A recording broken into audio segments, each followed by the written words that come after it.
Mais um dia de Correspondente Médico no ar. Lembrando que a gente sempre conta com a sua participação. Use a hashtag Correspondente Médico nas redes sociais para fazer perguntas, para mandar comentários para o doutor Fernando Gomes. Doutor, bom dia. Isso mesmo, Roberto. A gente adora que você mande suas perguntas e com muito prazer a gente responde. Bom dia. Bom dia. Vamos em frente então, porque o nosso primeiro assunto é a autorização da Anvisa para fazer testes clínicos em humanos de uma nova vacina contra a Covid-19 aqui no Brasil. Esse imunizante da farmacêutica Sanofi Pasteur vai ser testado em 150 voluntários nos estados do Rio de Janeiro, Minas Gerais, Bahia e Mato Grosso do Sul. Essa vacina é aplicada também em 2 doses, com um intervalo de 21 dias entre elas. E aí, nesse momento, serão feitas as fases 1 e 2 dos estudos, como a gente acompanhou de outras vacinas também. Doutor, como é que vão ser esses estudos, portanto, em 2 fases? Olha só, primeiro, a fase 1, ela serve para verificar a segurança do imunizante, para entender se existem efeitos colaterais que possam contraindicar a sua aplicação em humanos. Segundo, fase 2, para termos dados preliminares referentes à eficácia. E é lógico que a partir do momento que essa fase 1 e 2 tem uma resposta positiva, a gente parte para uma fase de maior espectro, envolvendo mais pessoas, que seria a fase 3, onde de fato a eficácia pode ser comprovada. Sim. Agora a gente vai acompanhar as pesquisas em relação a essa vacina, que usa, gente, aquela tecnologia de RNA mensageiro, assim como a vacina da Pfizer, né, doutor? Exato. O que acaba acontecendo é o seguinte, Roberta, dentro de uma nanopartícula bem pequenininha, lipídica, então uma gotinha de gordura bem pequena, existe um material genético capaz de produzir a proteína que faz a questão da superfície do vírus, do coronavírus, a proteína spike. E dessa forma, então, o sistema imunológico, ele é induzido a produzir anticorpos específicos contra o coronavírus. Sim. Agora, esse estudo vai ser feito no Brasil, Estados Unidos, Honduras e também Austrália, países que têm situações bem diferentes da pandemia. Qual que é a importância de realizar esse estudo em ambientes diferentes, doutor, em fases, né, diversas, de contaminação, de mortes também? Sim, você tem desde a questão do enriquecimento geográfico com lugares diferentes, quanto a questão genética envolvida, porque você pode imaginar que a resposta imunológica de cada povo, de cada raça, acaba tendo uma resposta diferente ao estímulo. Então, quando você mistura, na verdade, você tem uma visão mais global do resultado, você consegue utilizar isso na população com dados mais próximos do que a gente vem obter com o estudo. Bom, e o nosso próximo assunto agora é um homem na Inglaterra que está sendo tratado como o caso de Covid mais longo já registrado no mundo todo até agora. O nome dele é Dave Smith, ele tem 72 anos, enfrentou a doença por 10 meses, então se a gente faz a conta, são mais de 300 dias. Doutor, mostra pra gente então quais foram as características dessa Covid tão longa que ele teve. Caso realmente muito interessante, né? 300 dias, como você falou, é quase um ano, 10 meses, e a gente sabe que ele apresentou durante toda a evolução e todo o curso mais de 40 testes positivos para o coronavírus, Caramba. de fato comprovando a persistência e existência do vírus durante todo esse processo.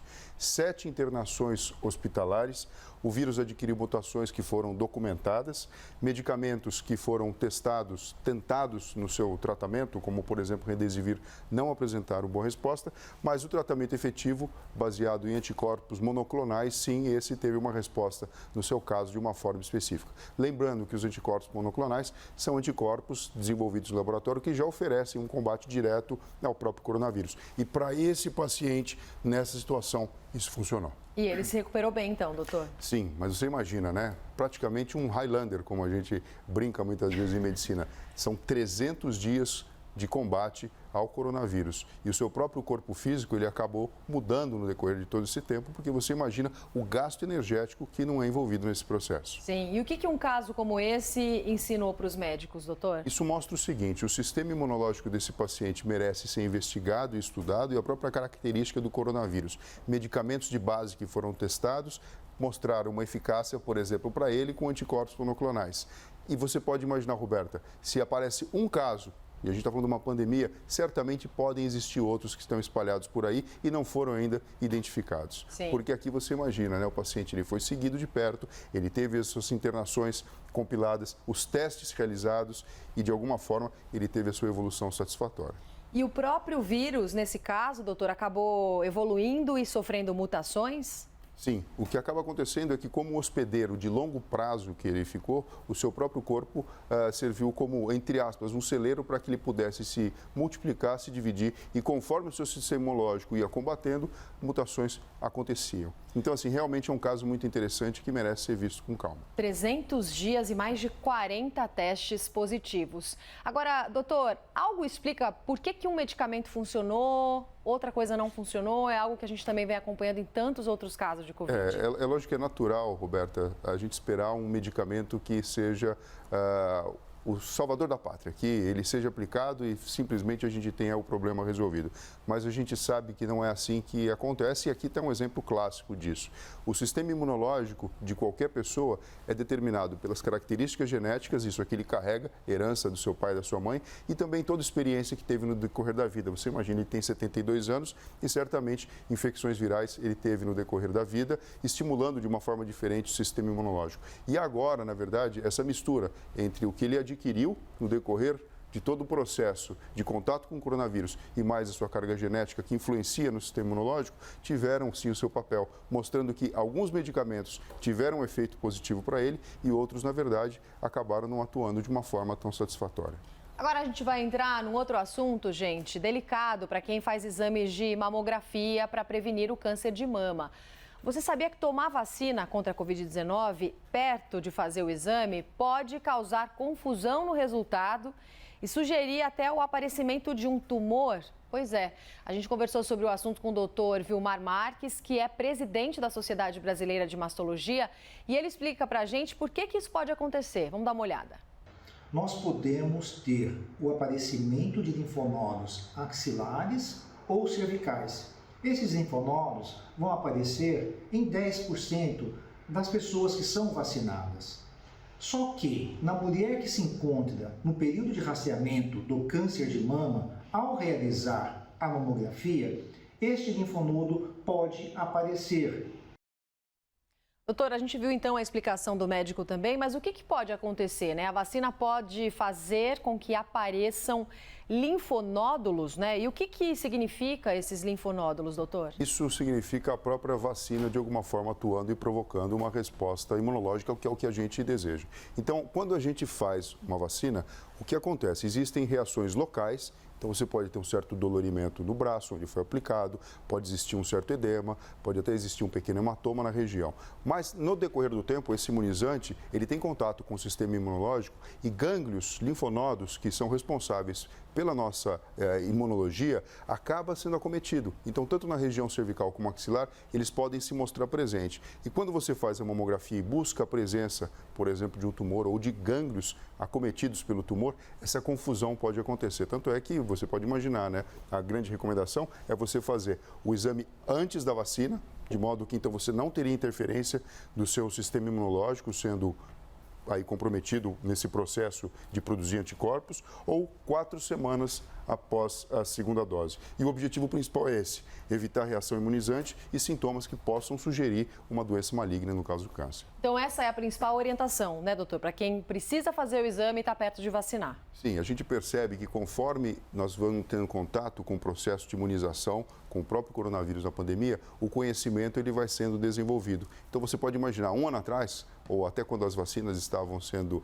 iniciadas na sua aplicação, a gente não tinha dados em relação a isso. E doenças crônicas, aquilo que a gente fala de outros problemas de saúde que podem e devem ser diagnosticados, e a medicina já evoluiu em relação a isso, como por exemplo o câncer de mama, ficam aqui agora com orientações específicas para cada caso e cada situação. Nosso próximo assunto agora, doutor, é alergia, porque essa semana é marcada pelo Dia Mundial da Alergia. Então, os alérgicos aí de plantão já sabem, né? Com o inverno, as reações acabam se manifestando com muito mais frequência. E os 3 tipos de alergia mais comuns encontrados aqui no país são asma com rinite alérgica, urticária ao frio e também a bronquite alérgica. Para a gente ter uma ideia, cerca de 10% da população brasileira sofre de asma. Doutor, quais são os riscos, então, de cada tipo que eu falei de alergia? Roberta, o mais interessante é que cerca de 30% da população pode apresentar alergia em algum momento da sua vida. Então, você tem razões para se preocupar com a parte pulmonar, com a parte respiratória, quando a gente fala da asma, quando a gente fala da bronquite, da rinite, principalmente no momento em que existe toda essa questão da pandemia e também da gripe, que acaba coincidindo com esse momento do ano, né, mais frio, assim como a questão da própria saúde da pele. Aqui a gente fala da urticária relacionada ao frio. Então é muito importante a gente entender que a gente não sabe porque algumas pessoas têm alergia. A alergia ela pode aparecer de repente, ela pode sumir de repente, ela não tem cura, mas tem tratamento e requer um olhar diferenciado. Então, alterações como, por exemplo, asma, a bronquite, a rinite, merecem uma consulta a um pneumologista, um otorrinolaringologista, um clínico geral, e a questão relacionada com a própria pele, um dermatologista que tem informações específicas de como tratar e lidar com essa situação. Não tem cura, mas a pessoa pode conseguir um bom tratamento e viver com bastante qualidade de vida, né, doutor? Sim, e quando a gente sabe que esse momento do ano é um ponto de fragilidade, em que a tendência de acontecer ela de uma forma mais exuberante se faz presente, é importante a gente entender a necessidade de buscar tratamento adequado. E o que uma pessoa precisa fazer quando está numa crise alérgica? Bom, o primeiro dado importante a ser levado em consideração é reconhecer o que causa essa crise alérgica e, de alguma forma, tirar de perto esse deflagrador desse processo imunológico. É lógico que muitas vezes isso não é possível, então orientações gerais acabam fazendo parte de todo esse processo. Nesse momento de mais frio e recolhimento, é importante manter os ambientes arejados, é importante a gente entender que a própria poeira doméstica ela deve ser removida de tempos em tempos. É importante a gente prestar atenção na questão da hidratação, porque de uma forma bem prática é através da própria corrente sanguínea que a gente tem os processos inflamatórios sendo então deflagrados e resolvidos, e fica sempre a orientação, né? Percebeu que alguma coisa não está bacana, não está funcionando de forma adequada, precisa procurar um profissional. Sempre. E agora chegamos ao momento de mostrar o pessoal se vacinando contra a Covid-19. Se você vai se vacinar nos próximos dias, na próxima semana, pode tirar uma foto, uma selfie, fazer um vídeo e postar nas redes sociais com as hashtags Aquitinha e correspondente médico. Aquitinha chegou lá no posto e tomou a vacina que tinha lá no posto, não ficou escolhendo marca de laboratório, quero tomar uma ou outra vacina. Fez o mais importante que a gente pode fazer nesse momento, que é, de fato, se vacinar. Primeira foto, Éder Cursino. Olha só, o Éder com a camiseta dos Beatles, mostrando todas as tatuagens que ele tem ali no braço, tomando a vacina. Sou grato e privilegiado, emocionado. Hashtag Aquitinha. Faltou só a hashtag correspondente médico, mas obrigada pela sua foto, já apareceu aqui no nosso telão. Temos outra foto aqui que foi enviada para a nossa produção, da Fabiola Gama. A Fabiola fez o registro, primeira dose, ela comemorando, com a hashtag também Aquitinha, vacina sim e correspondente médico. Você pode fazer como o Éder, como a Fabiola, que a gente acabou de mostrar aqui no telão. Quando for tomar vacina, poste uma foto nas redes sociais com as hashtags Aquitinha e também correspondente médico, que você pode aparecer aqui no nosso quadro com a gente na CNN Brasil. Doutor Fernando Gomes, obrigada pela participação. Obrigado a você, Roberto, e pessoal, até breve. Esse foi mais um Correspondente Médico.